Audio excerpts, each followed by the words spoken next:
తొలుత విడుదలైన నీట్ పరీక్ష ఫలితాల్లో హర్యానాలోని ఓ కేంద్రంలో 6గురికి ఫస్ట్ ర్యాంక్ రాగా రీటెస్ట్ తర్వాత వచ్చిన స్కోర్లో వైరుధ్యం కనిపించడం చర్చనీయాంశంగా మారింది. నీట్ యూజీ 2024 పరీక్షలో అక్రమాలు చోటు చేసుకోవడం తీవ్ర దుమారం రేపింది. గ్రేస్ మార్కులు పొందిన అభ్యర్థులకు సుప్రీంకోర్టు ఆదేశాలతో ఇటీవల మళ్లీ పరీక్ష నిర్వహించారు. సుప్రీం విచారణలో భాగంగా నగరాలు, పరీక్ష కేంద్రాల వారీగా నీట్ యూజీ ఫలితాలు విడుదల చేశారు.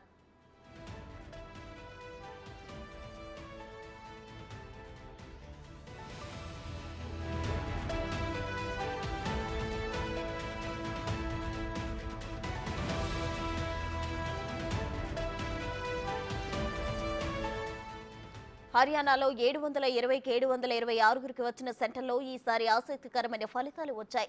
బహదూర్గఢ్లోని హాదియాల్ పబ్లిక్ స్కూల్ సెంటర్లో మొత్తం 494 మంది పరీక్ష రాశారు. కానీ ఆ సెంటర్లో రీ ఎగ్జామ్ రాసిన వాళ్ళలో ఎవరికీ 700 దాటలేదు. ఆ సెంటర్లో అత్యధిక మార్కులు 682 మాత్రమే.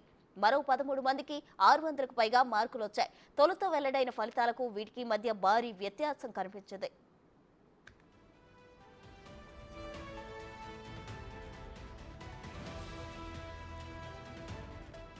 జూన్ 4న వెలువడిన నీట్ ఫలితాల్లో ఒకే కేంద్రంలో పరీక్ష రాసిన 6గురికి 720కి 720 మార్కులు రావడంపై తీవ్ర అనుమానాలు వ్యక్తమయ్యాయి.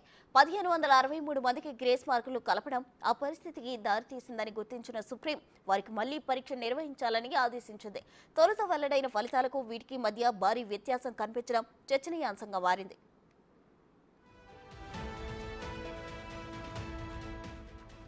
ఇదిలా ఉండగా నీట్ పరీక్షలో పేపర్ లీక్ జరిగిన ఆరోపణలపై దర్యాప్తు జరుగుతోంది. మరోపక్క ఈ అవకతవకలపై సుప్రీంలో విచారణ జరుగుతోంది.